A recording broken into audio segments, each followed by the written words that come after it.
नमस्कार। आज हम समुद्र की गहराइयों में उतर रहे हैं। वहां छिपे हैं कई खनिज संसाधन, तेल है, गैस है और भी कई जरूरी धातुएं। नमस्ते। हाँ, ये वो संसाधन है जो हमारी आज की दुनिया को आप कह सकते हैं चला रहे हैं। बिल्कुल, पर इन्हें निकालना आसान तो नहीं होगा। और इसके क्या परिणाम हैं, भविष्य क्या है, और भारत इसमें कहाँ है? आज इसी पर बात करेंगे कुछ स्रोतों के आधार पर। सही कहा। समुद्र सिर्फ जीवन का सागर नहीं है, ये हमारी आधुनिक सभ्यता के लिए जरूरी चीजों का भंडार भी है। लेकिन हाँ, इस भंडार तक पहुंचना एक चुनौती है। तो शुरुआत तेल और गैस से करते हैं। कहते हैं कि दुनिया की लगभग 80% ऊर्जा जरूरतें आज भी इन्हीं से पूरी होती हैं। हाँ, ये आंकड़ा काफी हद तक सही है। सोचिए, हमारी गाड़ियां, कारखाने, घरों की ऊर्जा सब कहीं ना कहीं इनसे जुड़े हैं। और भारत के लिए तो मुंबई हाई या फिर वो KGD6 बेसिन, ये ऊर्जा सुरक्षा के लिहाज से कितने जरूरी हैं? बहुत ज्यादा। और जैसे जैसे आबादी बढ़ रही है, शहरीकरण हो रहा है, इनकी मांग तो बढ़ती ही जा रही है। लेकिन एक दिलचस्प बात है, समुद्र में सिर्फ तेल और गैस ही नहीं है। अच्छा, और क्या है? गहरे पानी में मैंगनीज नोड्यूल्स मिलते हैं, स्टील बनाने में, बैटरी में काम आते हैं। फिर कोबाल्ट है। कोबाल्ट, वो इलेक्ट्रिक गाड़ियों की बैटरी वाला। हाँ, वही। हाँ। EV बैटरी, हमारे मोबाइल फोन, सब में लगता है। निकल भी है स्टेनलेस स्टील के लिए, और रेयर अर्थ मेटल्स।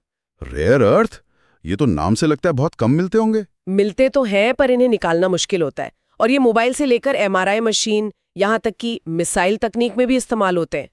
इसी सब खनन को डीप सी माइनिंग कहते हैं। बाप रे, मतलब समुद्र के नीचे तो जैसे खजाना गड़ा है, पर खजाने के साथ खतरे भी तो होंगे। बिल्कुल, खतरे भी उतने ही बड़े हैं। वो 2010 का डीप वाटर होराइजन हादसा याद है, मेक्सिको की खाड़ी वाला? कितना भयानक था वो तेल रिसाव। हाँ, वो एक बहुत ही दुखद और बड़ा उदाहरण है। उसने दिखाया कि एक चोक कितनी तबाही ला सकती है। समुद्री जीवन, कोरल रीफ, मछुआरों की जिंदगी सब बर्बाद हो गया। और देखिए, ये सिर्फ तेल रिसाव की बात नहीं है। जब खनन या ड्रिलिंग होती है तो समुद्र में लगातार शोर होता है। शोर? उससे क्या फर्क पड़ता है? बहुत फर्क पड़ता है। डॉल्फिन, व्हेल जैसे जीव आवाज से रास्ता खोजते हैं, बात करते हैं। ये शोर उनके लिए बहुत बड़ी बाधा है। फिर पानी का तापमान बदलता है, केमिकल्स छोड़े जाते हैं, कछुए, मछलियां सब प्रभावित होते हैं। और सबसे बड़ा मुद्दा तो ये है कि हम ये जीवाश्म ईंधन निकालकर इस्तेमाल करते हैं, जिससे ग्रीन हाउस गैसें बढ़ती हैं। और वो जलवायु परिवर्तन को बढ़ाती हैं। बिल्कुल। और जलवायु परिवर्तन का असर वापस समुद्र पर ही पड़ता है। पानी का स्तर बढ़ना, तापमान बढ़ना, अम्लीकरण होना, तो ये एक तरह का दुष्चक्र है। ये तो वाकई चिंता की बात है। तो क्या टेक्नोलॉजी इसमें कुछ मदद कर सकती है इन जोखिमों को कम करने में? आजकल वो AUVs की बात होती है, ऑटोमेटेड अंडर वाटर व्हीकल्स। हाँ, AUVs हैं, रोबोटिक आर्म्स हैं, तैरते हुए प्रोडक्शन और स्टोरेज प्लेटफॉर्म्स हैं जिन्हें FSPO कहते हैं। AI और रिमोट सेंसिंग का भी इस्तेमाल हो रहा है।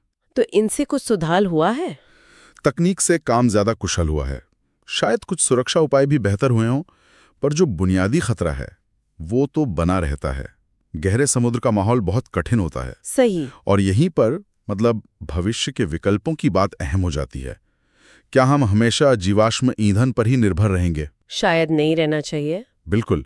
और अच्छी बात यह है कि समुद्र हमें साफ ऊर्जा के विकल्प भी दे सकता है। जैसे ऑफशोर विंड फार्म्स, समुद्र में बड़ी बड़ी पवन चक्कियां लगाना। हाँ, वो तो अब कई जगह लग रही हैं। हाँ, फिर ज्वार भाटे की ताकत से बिजली बनाना, टाइडल एनर्जी, और लहरों की ऊर्जा, वेव एनर्जी, ये सब साफ है, नवीकरणीय है और पर्यावरण के लिए कहीं बेहतर है। भारत की बात करें तो यहाँ क्या स्थिति है? हमारी कंपनियां जैसे ONGC, रिलायंस, ये भी तो समुद्री खनन में सक्रिय हैं। हाँ, सक्रिय है। और भारत सरकार की एक ब्लू इकोनॉमी नीति भी है।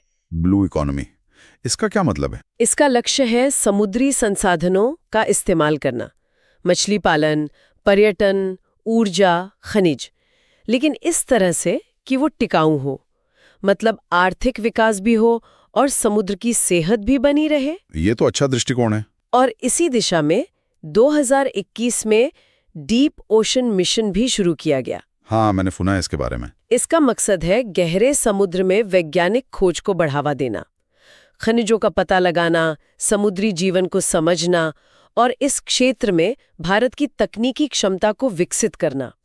कोशिश यही है कि हम आगे बढ़ें पर जिम्मेदारी के साथ। तो कुल मिलाकर देखें तो समुद्र हमारे लिए एक बहुत बड़ा स्रोत है, ऊर्जा का भी और ज़रूरी खनिजों का भी, लेकिन इसका इस्तेमाल बहुत सोच समझकर, बहुत जिम्मेदारी से करना होगा। बिल्कुल, स्रोत यही इशारा करते हैं।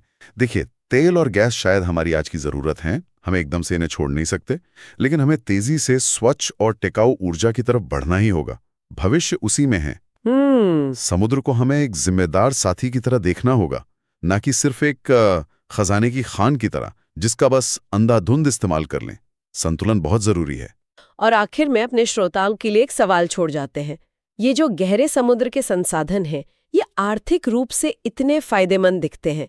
क्या आपको लगता है कि दुनिया या कहें मानवता इस तात्कालिक मुनाफे के लालच और हमारी आने वाली पीढ़ियों के लिए पर्यावरण को सुरक्षित रखने की जो लंबी जिम्मेदारी है, क्या इन दोनों के बीच सही संतुलन बना पाएगी? सोचने वाली बात है।